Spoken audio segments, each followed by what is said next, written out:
Welcome to the discussion segment of Good Morning, Anambra. Welcome. My name is Sijoma Uche. How are you?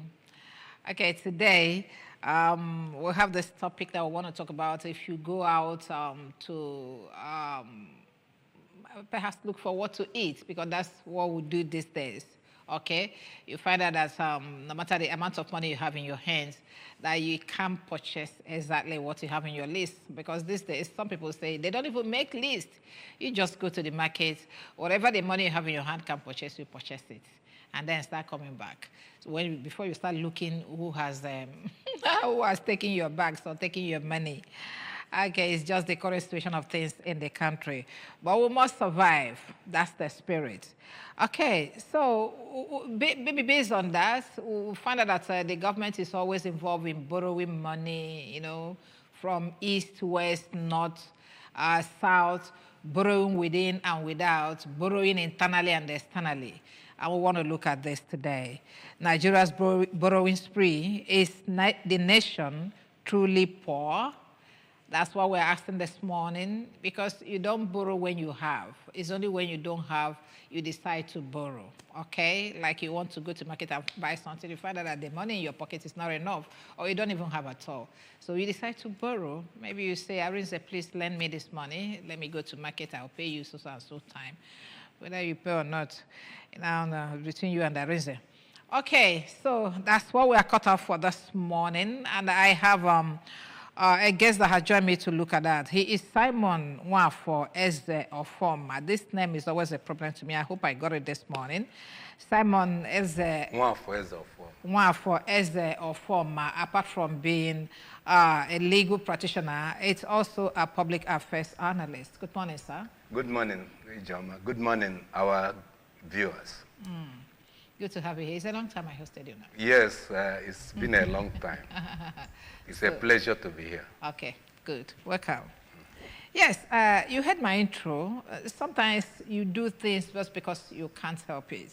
But in this way, we want to find out, is it a case of we can't help it, or that maybe we are used to, doing something and then we continue doing it. Maybe you are used to asking for something, whether you need it or you don't need it. So is Nigeria poor by global economic standards, or is it a case of poor wealth management? It's, even a blind man can see it. No, even a child can see it. I was meditating when this topic was sent to me. I remember when we hosted Festac 77, when Nigeria called the whole world to come, that we have money, but our problem is how to spend the money. So come and help us spend. Come and help us to spend them. So it goes to show that we are not poor on the surface, but it is poor management. And the leaders have made it to be, a trend. Just as you introduced, they are no longer, there's no foresight, there is no planning strategy. Just somebody was saying, or some of the analysts said, that we remember when the present regime came on board, they said they want to end subsidy in order to not to borrow. Now, recently they said they are borrowing to fund the effect of subsidy. What a contradiction! What a maladministration! It's unfortunate. So you don't need to go. It's not far-fetched. The answer is clear. Okay, I know that Nigeria, like you mentioned, what happened in 1977, when Nigeria was saying that our problem is not money, we have enough. So the problem now is how to spend it. So wherever you are, come, join us, let's make merry and spend this money. So I would say whether it can calm down a bit. I think that happened before we started discovering a whole lot of natural resources we have in this country. Okay, now we have oil. We know the position of oil in the global market. We have gold. We have coal. We have a whole lot of mineral resources. on the ground, yet we are still borrowing. So with Nigeria's abundant natural resources, especially oil, gas, why is this still a heavy dependence on loan? Can't we leverage on this? Can't we leverage on this and then make ourselves comfortable and even borrow to other nations or lend to other nations?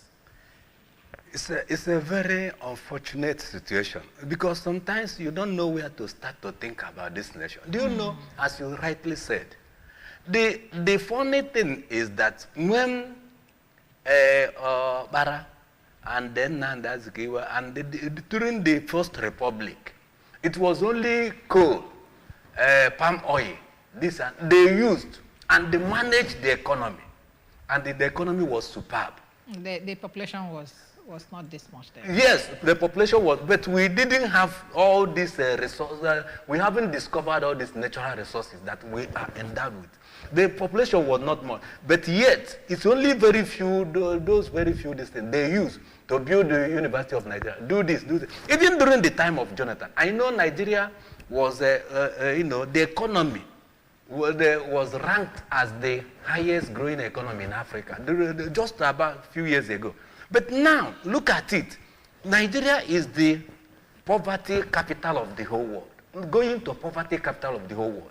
Because the point is very clear. The population was not much. But now, even the manpower was not much also.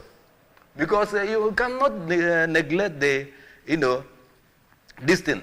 There was no, we were even employing expatriates to come and help us. But now, even with our development, with our education and so on, our citizens are going abroad and making exploits. But we cannot provide for ourselves. That's all. It's not because of the population. Otherwise, look at the mass exodus of Nigerians outside. In the whole world now, any nation that is trying to, like the Trump is doing in America, Nigeria will be ranking among the highest because people are going out. A Nigerian can prefer to die in prison abroad than send him or her back to Nigeria. They will prefer to go abroad and spend their life in prison or even die in the ocean because of poor management. So the point is not, God bless this nation. God bless, as you know, how can, look, even source of only from one source. Okay, look at Nigeria is among, look at the millionaire. I heard that Gates is a Nigerian. Let's look at a few individuals. Look at the wealth they are commanding. The Nigerians may be among the richest in the world, in Africa. Look at, even the other day, some people were posting the richest churches, the richest GOs, and so on and so forth. You see Nigeria will be topping in those areas. But look at it where you have the missions that brought religion and the Christianity to us. The people who have the Nigerian GOs will be topping, but those people didn't dare, the GOs in those places will not, because it is in our culture to amass wealth, self-centeredness.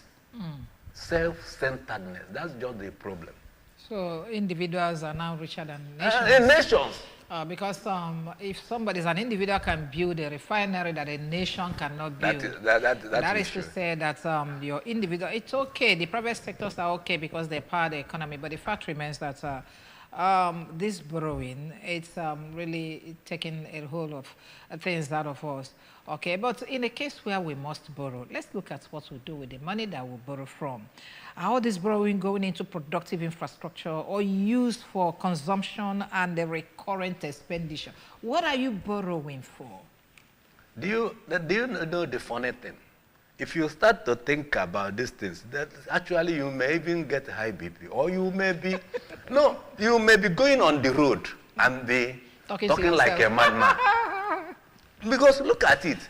So even some analysts and some seasoned economists have said it. You don't borrow to spend. Even as a person, you don't borrow to spend, to just to buy food, to eat, to enjoy yourself. That is madness. Let me tell you, if you go to bank now, you borrow 10 million just to celebrate, do party. Are you not a madman? Are you a mad person? But when you go to bank, borrow to invest, to produce, that was what one politician was championing. That let us move from consumption economy to productive economy. That's the point. But we will not understand that. Do you know one funny thing that will show you that people know the truth? When this regime came on board, some people said that this is a convergence of serpents and vultures. Oh. It's clear. So somebody said it clearly, that he is pitying this nation. That this is a convergence of serpents and vultures. And the thing started unfolding. Now, when you don't analyze, and then the funny part of it is the National Assembly that's supposed to do oversight function. That is, they are just there to give mark. They are the people that remind the executive that you have not borrowed. Though. That is the point. Don't you want to borrow? Some analysts are saying that if this present crop of registrators were there when Obasanjo intended third time bid, they will even give him fifth time. I'm telling you, they will say third time is not small. Just if you want to take, because you know that time Ghana Must Go was moving in the National Assembly. Yet they stood their ground. Ken Nnamdi, he wrote his name on. He said it clearly. I was watching it. That one thing he will assure everybody is that you will have freedom to express your mind. Nobody will be. But look at what is happening in our National Assembly. The vote will be passed. It's something that's supposed to be by, they will put it in voice vote. And when that voice vote, I don't think you heard me well. Then it will be repeated. No, what is happening? It's funny. Those who call themselves honorable members, distinguished senators. Look, it's funny. Look at how they're playing with the nation. Yeah, I think the problem is the process that got them into there. That is the point. Okay, if they had gone through the normal process of scrutiny, they will know who is going there and who is not going there. And then that is when our votes will start counting. If it is the people that we voted for that will get into that place, you know that there will be accountability. There will be accountability. There will be accountable okay, to the not people. when somebody bought his way into that place, you expect him to be accountable to you. It doesn't really happen. And we want to look at the implication of what's going on, because I know that if I collect money from you now, and by way of borrowing, I'm kind of, apart from being indebted to you, I'll be kind of loyal to you. You might decide to even do something. Be a slave. And I wouldn't say anything because I'm owing you. And that's why we want to look at the implications. What are the implications of this debt on Nigeria's sovereignty and the economic independence? It's very clear. Even in the scripture, the Bible says that he who lends is a master to he who borrows. This is clear, it's in the Bible. That, that ogbenye na ọgaranya na-achị ndị ogbenye ọ ka o si dị elu na ọgaranya na-achị ndị ogbenye na onye na-ebinye ego na-abụ onye a na-ebinye ego na-abụ oru nye onye na-ebinye ebinye. Okay. So it's very clear. Even in the scripture, in the normal this thing, don't know that why are they? I was going through the social media this morning. I got into one of the platforms of our colleagues. I saw what was posted that Trump said, why he's sending back blacks and so on. I say that God blessed your nation, that your leaders, he said it, and it has been trending. I saw it a long time ago. Somebody reposted it. Why he's annoyed, and they started that God blessed your nation. It is your leader that is messing, that are messing things up. So it is very clear that they are and that is why when they see that type of, they go to people, they will be answering yes, sir, master, so that let it be that they are associating with the Europeans, the this and that. They will go to France, go to this, because when you are rejected as a wife by one man, you start looking for another husband. And then when you are rejected tomorrow, one day everybody will know that you are a bad wife. So it's very unfortunate. It's clear. Ordinarily, you will know that a woman that is divorced now, he marries another man, and is divorced again. You marry another man. You will definitely know that going to the third and the fourth, she will decide to be even a slave there in order to answer Madam, Mrs. Okay. That is clear. Okay. So it's because she knows that I will take away that shame. She may go in there and be a house girl in order to, so that people will take it that she's a wife, but she's actually not. Is that how does that relate to what? What we are saying is, look at now that Trump are taking this stand against this. I'm not just trying to justify him or what, but you see some other nations. When nobody can. It's not even. Doesn't need it to be overemphasized. When you are a man now, your pocket tells you that you are a man. You will be very much so it's the pocket that makes a man feel he's a man. What are you talking? What are you talking? When a man is well learned, well educated, and then his pocket is fit, how can he be intimidated by another man? But when you are a slave to a man, when a man is the one who sponsors your education, your eating, your family upkeep, and so on and so forth. Honestly speaking, can you challenge that man? He will starve you now. Okay, let's look at the effect of all this. Some people were saying that the amount of loans money we have borrowed in this country, it's going to be for generation unborn to repay.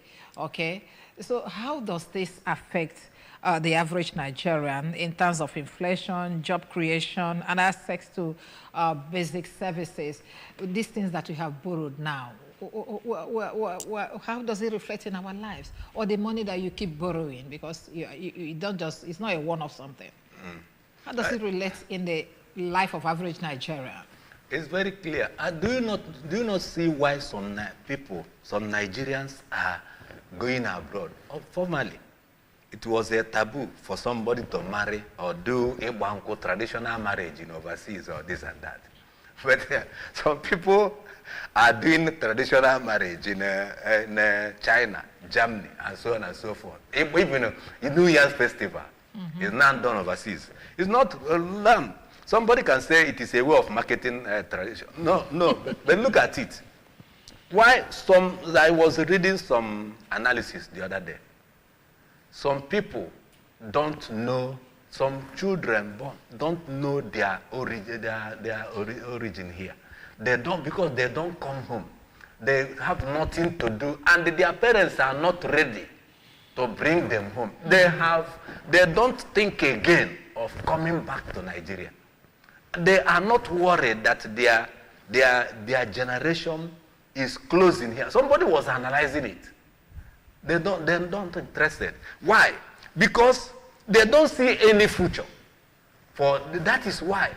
No, so what I'm saying is, do you not see if it doesn't have effect? Why did Obasanjo come in? And he decided to go and negotiate for these debts to be written off. He succeeded, and he went around negotiating for them to write off our debts. After he had succeeded, then they started building it with impunity in the highest, percentage. with the recklessness, reckless abandon. It's very unfortunate.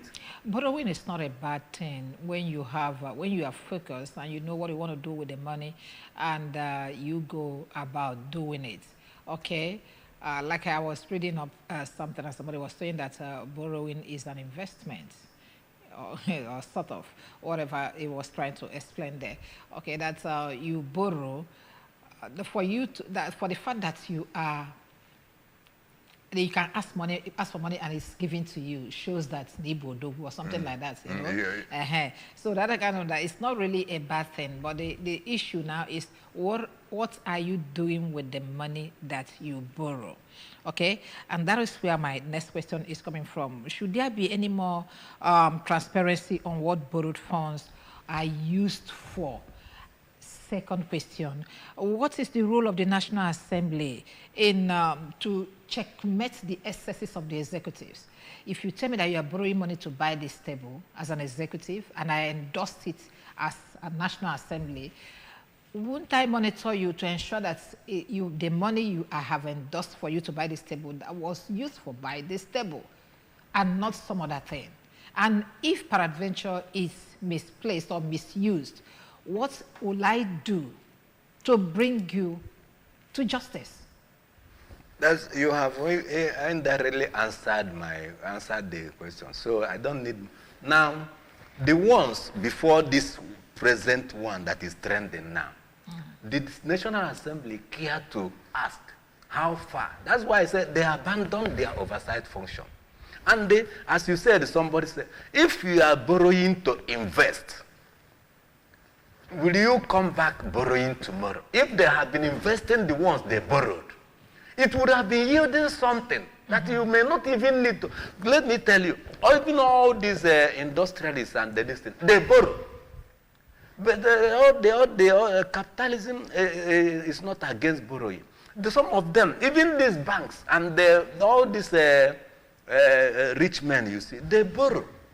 Some nation, even America borrows. But the point is, what do you do with the borrowing? America borrows, but they are controlling the world. They are controlling the world. And then, as I was answering before, you see when Trump wanted to inflict this high tariff on China, this and that, because they are independent, they came up with their own. The Americans not react, and the court came in and told Trump that it's unconstitutional, the step you are taking, because they know it will have a counter effect. But can Nigeria speak? Did Nigeria spoken about it? Can they now stand and say, Trump, if you do this, I do this? We are who? That is how you know him. That's why I refer to a man.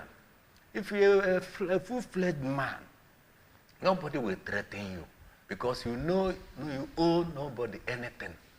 And you can stand, you can exist without that person.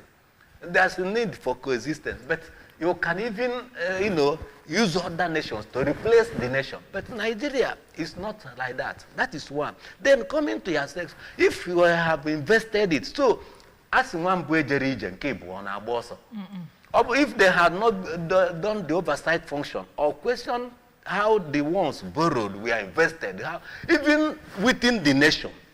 NNPC, this and that, this one Atabio was headed. All the allegations leveled against him from the Niger Delta Development Commission. Okay. How did it end? How did he account for it? Then how do you think now with Atabio there and his likes? Some people it had been trending. The judge that approved his election. That's I mean the professor that used INEC to approve it has been sentenced by the court. Yet Atabio, that is the beneficiary of the evil judgment. The corrupt judgment. He's still enjoying the position. He's going about enjoying it, and then amassing more wealth. Singing and dancing. To commit more atrocities. Okay. Yeah, we talked to some people on the street concerning this. Let's fill their posts and then come back to the studio. Join us.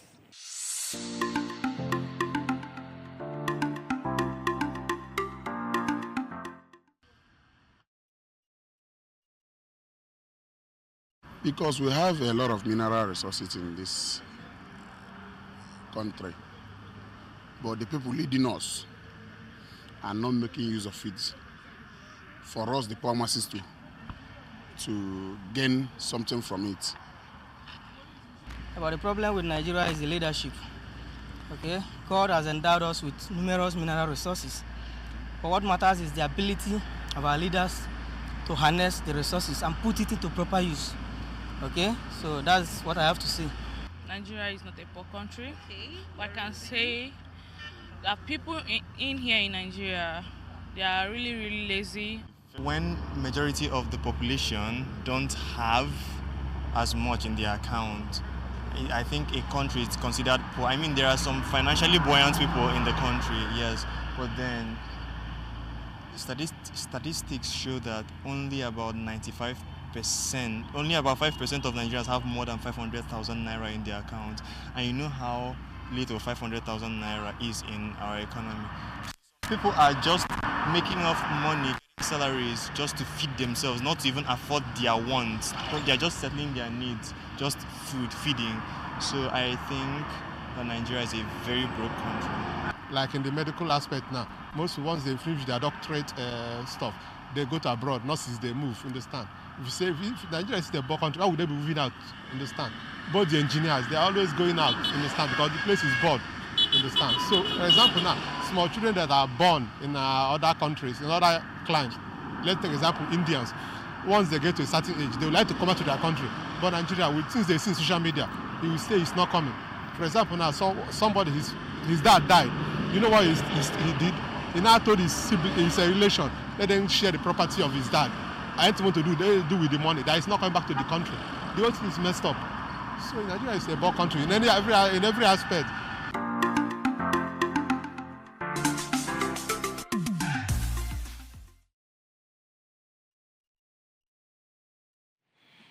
Good to have you back. It is still Good Morning, Anambra. And we're looking at the way we borrow and the consequences. Of course, we have asked that question. When you borrow because you don't have. Don't we really have? So if we do, why must we be borrowing? That's what we're looking at. And I still have Simon for Ezo Former with me in the house. Thank you very much. Welcome. Welcome back. Welcome again, sir. Okay, let's look at the implications. Of course, we have started looking at the implications of the borrowing that Nigeria enjoys doing, because it does appear that it's a hobby. Any government that comes up will be looking, jostling for where and what to borrow. Okay, let's look at the future and the youth and the future-oriented implications of this borrowing and borrowing. What does Nigeria borrowing mean to future generation?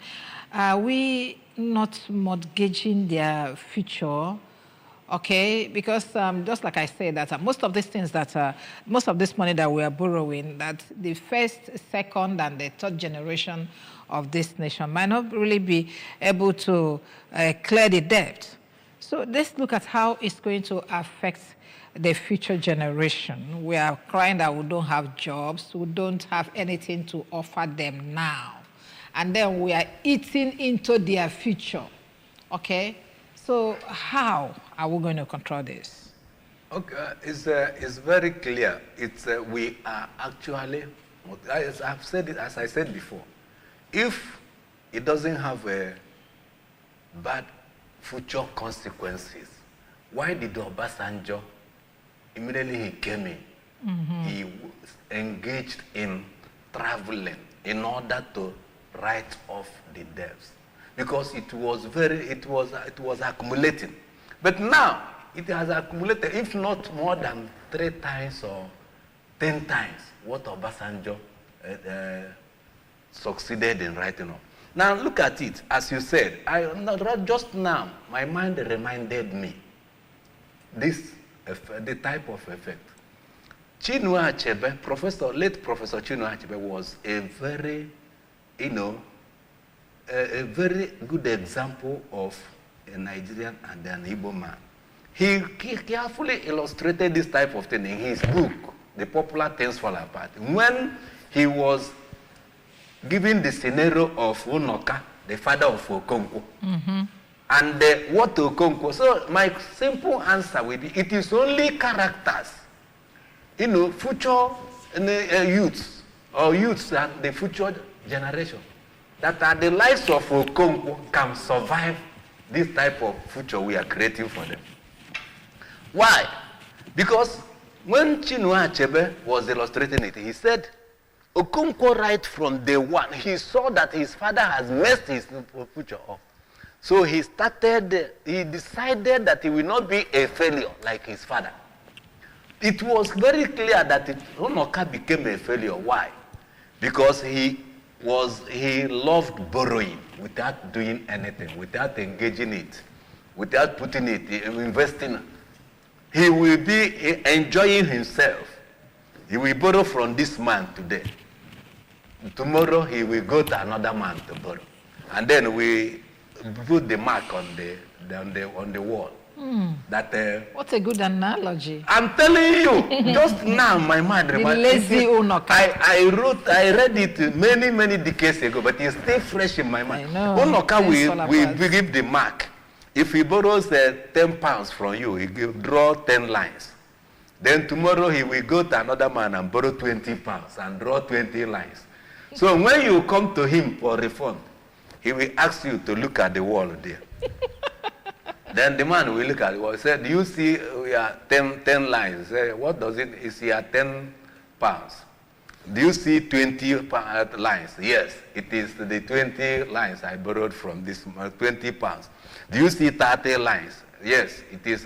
Then we tell the man with the 5 lines that the man with 30 has not come to disturb him in the morning. Not to talk of you that he borrowed only. You see, he was boasting in borrowing. He was proud to be a borrower. That is what is exactly. My mind just reminded me now. That is what is playing out in Nigeria right now. That is what our leaders are. They are proud. They are not ashamed to stand as a nation, to build a future. But they are proud of destroying the future because they are building for their unborn generations. They want them to, and that is why most of their children are messing up, because they don't need to think deep. They don't need to think how to develop, how to survive. Yeah, they don't need their brains. They don't need to use their brains. They don't need to read. They don't need to invest in anything. You hardly do you see any child from such families. It is rare. And that is why I respect people who are from well-to-do families and yet want to build their own name. I respect people from that. I know some individuals I have that are my friends because of it. Their fathers were good. Their fathers were well-to-do. But yet, they are building. They want to make their own impact. So that is it. Okonkwo came up and said, I will not be a failure like my father. Right? But he had to go and beg some people to give him yams. He started cultivating. And within a short time, he became the 3rd highest title holder. That is what we used to know men in those days. He became the 3rd highest. That Chinua Achebe described him as looking at a king's mouth. One, we hardly believe that he ever sucked his mother's breast. Said he was referring to Okonkwo. So that is it. The kind of success that he recorded, you wouldn't believe he's the son of Unoka. He's from a failure, father. I know. Okay, when you were talking the other time, you made a statement that was credited, was it Trump, about how wealthy Nigeria is, but their resources being mismanaged.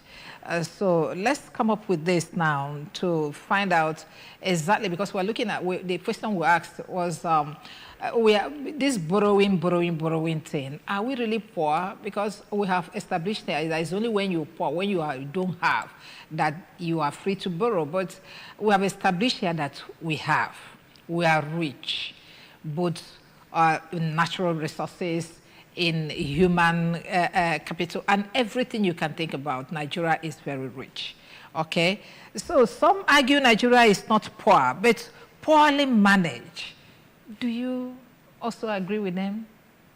Just in a sentence. It's clear now, because look at it, even look at our exchange rate. My friend, the Professor Enoch from UNIZIC, told me, because he did French and he was going to, he told me when they were traveling to France, early 70s, 80s, that the white people, by that time, Naira was being exchanged for 75 kobo to $1.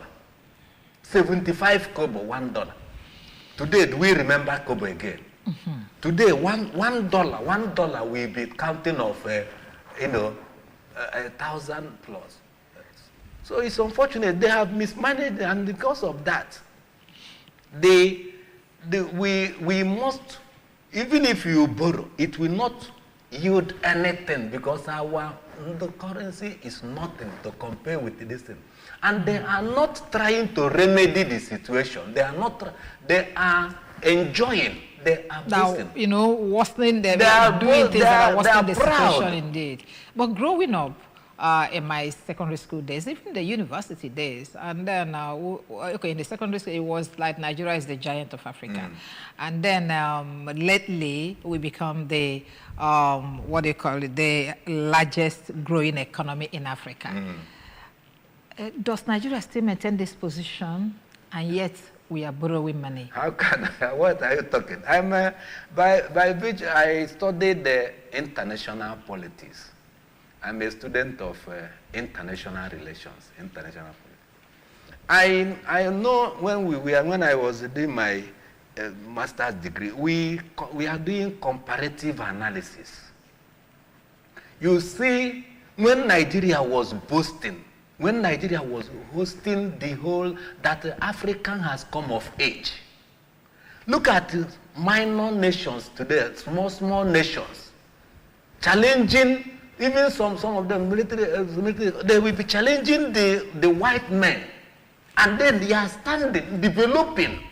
What are we developing now? Tell me. Even small civil war, Igbos, we are able to develop Ogbunigba.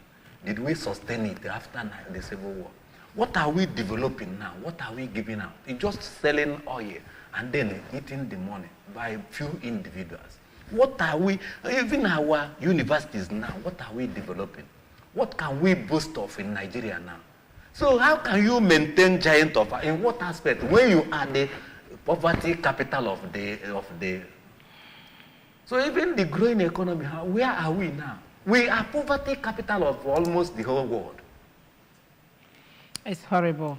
Well, let's start concluding by looking at the way out. What do we do? What would a realistic, would be a realistic path of economic self-reliance look like if you are a president of Nigeria and you are asked to redeem Nigeria from the economic quagmire? What would be your template? You see, that is why some people who don't control their emotions will even suggest that the military will come and they kill all this bad. No, I'm not advocating that, but actually, people who don't control, because look at what is happening around us, and look at the nations. And if you compare, even when Murtala Mohammed lived a very short life, but we saw the impact. But look at from the time these wicked politicians will take over. You see, we'll be, going from frying pan to fire. So if I were to be the president of Nigeria, I will look for people who have the interest of the nation. Like you see the politicians, somebody was speaking about one of the presidential candidates. He said, he's not a saint, he's not an angel, but among all that are presently, he doesn't have any, he is the best. So if we can have people who have genuine interest to develop this nation, that is how you start. Then when Obasanjo was not perfect, but do you know that this present governor of Anambra State, it was Obasanjo that picked him from where he was. Okonjo-Iweala, it was Obasanjo that picked him. He discovered talent. That is what I'm saying. People outside told him that you have such materials. Why? He went after them, picked them, and fixed them. They started fixing the economy. Okonjo-Iweala, is it not Obasanjo? So that is better. Look at now. How many? Okay, even Ojo Zokalo that is from AP, did he not say the other day that the president needs to sack some of his ministers and military chiefs?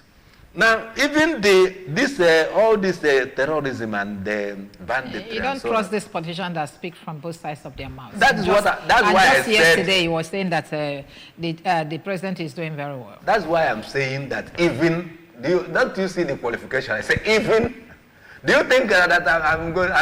No, I'm not that. But what I'm saying that even a blind man.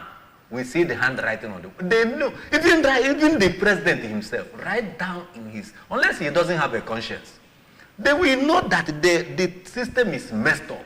Are you telling me now that Akpabio and his, associate, they don't know that they are messing the future of this nation up? You think they do? They know. Let's go on. So it's a hobby to them or what? That's what. Why would they know and they will continue enjoying on the same it? path? Let me tell you. Enjoying the suffering of the masses. They take it that it is their opportunity, and they don't care. That's why I said people who have genuine interest of the future of this nation, they are not interested in whether the nation dies tomorrow, whether the nation whether they are ruining it, but they want to protect self-centeredness. I say it's not that they don't know that we are going from bad to worse. They know. Are you telling me? Don't they have conscience? And they feel there's nothing they can do about it. They go, what? They don't. Or they don't. They are not interested in thinking what to do to better And just it. today, as we read from the newspaper, the presidency was asking the critics, Abubakar Mechi, and all the people that are criticizing this present government, to come up with ideas. Okay, if there's anything you know for us to do and salvage the situation of Nigerian economy, come up with it. And some of us were just arguing, how can a leader say this? That doesn't mean that you are not bereft of ideas. They are paralyzed. You are bereft of ideas. Or did the Buhari not say it before he left that he is overwhelmed with this? But that was why the don't man you resign? Why don't you resign? That's what they do in civilized climes. That's what I wanted to tell you. Tell any of them to give chance. They are saying that. That will show you that they are playing with our intelligence. They are saying that, but their all focus now is about 2027 to maintain that seat there. Even what happened there with INEC 2023, a reasonable man. Let me tell you. Sometimes you don't. Why did Yaradua? Why was Yaradua bold to say that the system that produced him is not transparent? Okay. Let's not go back too much because I've just asked you what you do as the president to fix Nigeria. Do you think I will look for people who have genuine interest of this nation yes, you have to help me fix it. You've told me that. And then what do you think is the role of the role of the citizens to ensure that things work well? Because we all have roles to play, the leaders and the led. Yes, that will be a little bit difficult. But I will say it. The role of them is to maintain, not to give up. Why did I say it will be difficult? People were mobilized. People were angry, annoyed to fight and recover their nation. But those cabals messed up through the 2023 and people were demoralized. Most people now are no longer, everybody is trying to survive. Why did even Atiku and so on? They said that this present regime is using poverty. They are using it as a weapon, and that is true. When some people are begging on the social media, they need 2,000. Do you think that if you tell them to take 2,000 and vote for you, they will not vote? They are using it as a weapon. It's horrible. It's horrible. Okay, I'd like to thank you very much this morning. Simon Nwafo Ezofoma for joining us and doing justice to this topic. Thank you very much, sir. Thank you. And you very much. And our viewers, I encourage everybody not to lose hope. Oh. The future is in the hand of God, and we must survive. We must survive. That's the spirit. My name is Ijoma. God bless you.